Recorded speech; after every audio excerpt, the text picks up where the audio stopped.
মসজিদে নববীর ভিতরে একজন বেদুইন এসে নবীকে বলে, ইয়া রাসূলুল্লাহ, ওগো নবীজি, আপনাকে আমার বাড়িতে আজকে দুপুরে দাওয়াত দিয়ে গেলাম। নবী বলে, ঠিক আছে, তোমার দাওয়াত কবুল করলাম। বেদুইন ডাক দিয়ে বলেন, দুপুরে নামাজের পরে আমার বাড়িতে খাওয়ার জন্য চলে আসবেন। আমার বাড়িতে দুপুরের নামাজের পরে খাওয়ার জন্য চলে আসবেন। নবীজি ইহুদির দাওয়াত কবুল করলেন। ইহুদির দাওয়াত কবুল করে নামাজ পড়ে ইহুদির বাড়িতে নবীজি যায়।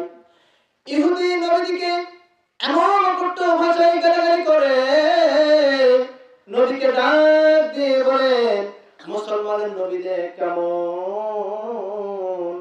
একটা ছোট্ট একটা বাচ্চার দাওয়াতের কারণে মুসলমানের নবী দেখ আমার বাড়িতে ঢ্যান ঢ্যান করে খাওয়ার জন্য চলে আসছে। নবীজি কথাবার্তা বন্ধ করে দিলেন, কোনো কথা বললেন না। নবীজি সঙ্গে সঙ্গে চলে আসলেন মসজিদে নববীতে। সাহাবায়ে কেরামরা সবগুলো নবীজির চেহারার দিকে তাকায় রইছে। সাহাবীরা বলে, নবীজি যদি খেয়ে আসে, নবীজির পেট ভরা থাকলে, নবীজির হাসি মুখ দেখলে আমাদের 7 দিনের খিদার কথা আমরা সাহাবীরা ভুলে যাই। সুবহানাল্লাহ। নবীজির চেহারার দিকে তাকাইলে 7 দিনের খিদা আমাদের নিবারণ হয়ে যায়। এই নবীর দেখি কেমন চোখ মুখ শুকনা শুকনা, নবীজি কথা বলে না, নবীজি এসে কোনো কথা বলে না।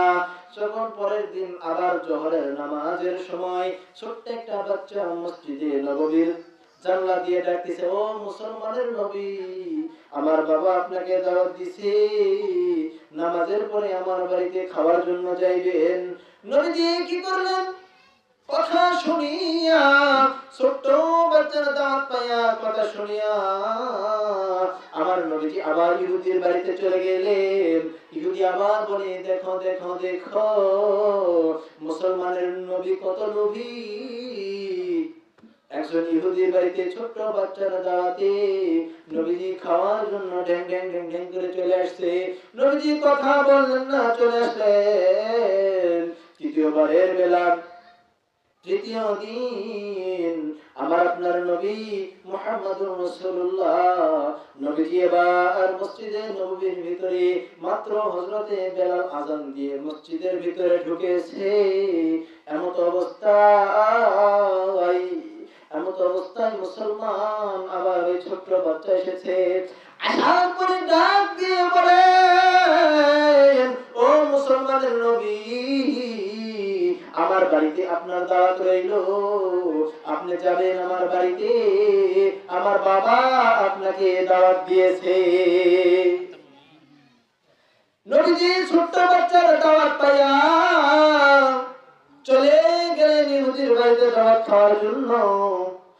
হযরতে ওমর রাদিয়াল্লাহু তাআলা একটু রাগী সাহাবীদের ভিতরে একটু রাগী সাহাবী ছিলেন। ওমর, উসমান, হযরত আলী, 3 জন সাহাবী এই খবর পাইলেন প্রতিদিন নবীজিকে বেইজ্জতি করেন ইহুদি। সাহাবীরা তরবারি নিয়ে নিয়েছেন পিছনে, নবীজি মনে হয় দেখতে পারবে না, নবীজি দেখতে পারবে না, তরবারি পিছনে বেঁধে নিয়েছেন। মাঝ রাস্তায় যাওয়ার পরে হযরতে আলীকে ডাক দিয়ে বলেন, ওমরকে ডাক দিয়ে বলেন, ওমর রে, তরবারি দিয়ে কাম হবে না, তরবারি তোমার পিছনে বাঁধা রয়েছে, পিছনের তরবারিটা তুমি ফালাইয়া দাও, পিছনের তরবারি না ফালাইয়া দিলে আমার সঙ্গে যাইতে পারবে না।